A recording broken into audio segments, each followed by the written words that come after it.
Paddington's first visit to the seaside, Mr. Brown fitted him out with all the things he might need in an emergency. Paddington wasn't the sort of bear who believed in taking too many chances, so he decided to wear everything at once, just to be on the safe side. Some of the waves had looked quite large through his opera glasses. All the same, there was a nice, exciting smell in the air, and so many different things to do, it was a job to know which to start on first.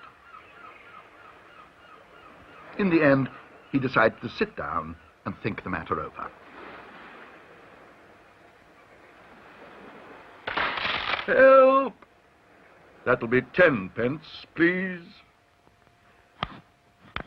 10 pence? Paddington looked most aggrieved.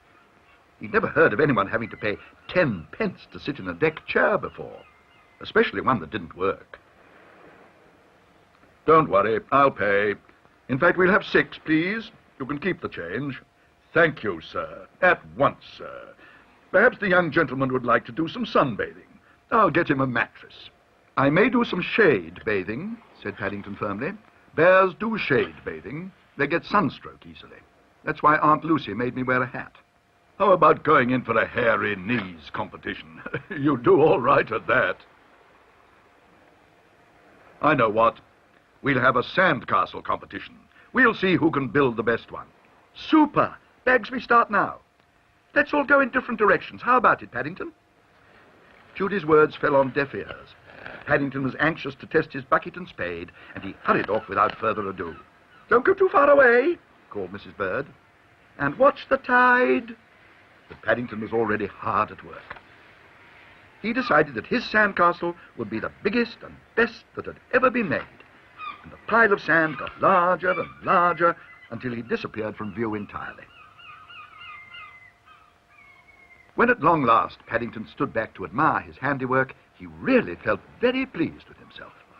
Admittedly, 1 or 2 of the towers could have been straighter, and the drawbridge looked a trifle rickety, but considering it had all been done by Paw, it wasn't at all bad.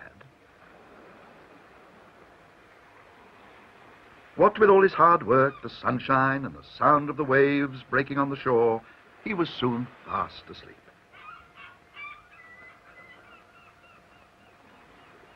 Paddington had no idea how long he slept, but when he woke, he found to his surprise that he was lying flat on his back. From somewhere, close at hand, he could hear people talking. I can see the headline now, said a voice, strangely like Mr. Brown's. Lone bear crosses Atlantic on deck chair. Hundreds of days without food or water, added another voice, just like Jonathan's. Paddington pinched himself several times to make sure he wasn't still dreaming, and then sat up. Lesson number 1 with sandcastles, said Mr. Brown, is never build them right by the water's edge. Not when the tide's coming in. It's been washed away. Paddington gazed at the spot where he'd been working. My castle's been washed away, he repeated bitterly.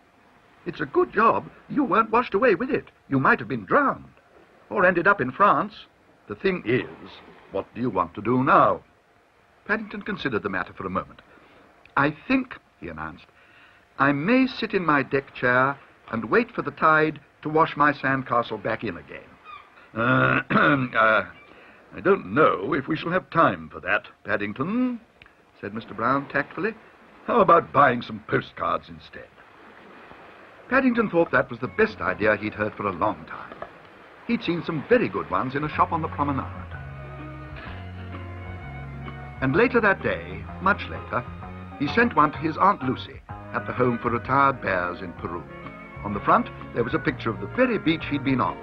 And on the back, he wrote, having a wonderful time, wish you were here. Today I built my first sandcastle, but I'm afraid it went out with the tide. Love, Paddington. And before posting it, he added his special paw mark to show that it was genuine.